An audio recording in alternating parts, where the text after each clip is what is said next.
Els republicans estan tirant endavant al Parlament i que també portaran al Congrés. Aragonès ha explicat que per rescatar les famílies es proposa crear un fons de rescat per les famílies que s'estructura com un fons que dependrà del govern de la Generalitat i que permetrà posar capital a disposició de diverses actuacions en els casos de pèrdua de l'habitatge familiar. L'objectiu és, de la mateixa manera que es creen fons per rescatar bancs i per rescatar països, ho està fent l'estat espanyol amb el FROP per rescatar caixes d'estalvi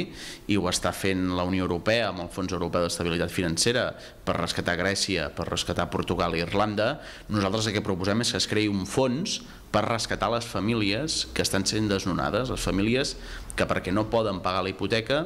estan perdent el seu habitatge i a més perden l'habitatge mantenint un deute, és a dir, no tenen l'habitatge però segueixen tenint un deute de la part que queda pendent amb el banc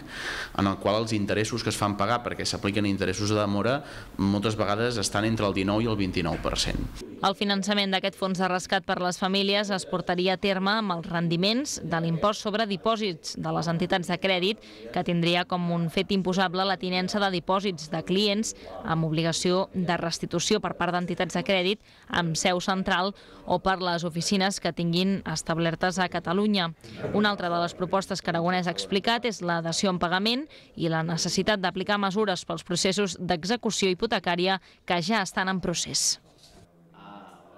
I d'altra banda, aquest dilluns Vilafranca rebia també la visita del candidat en aquestes properes eleccions per la formació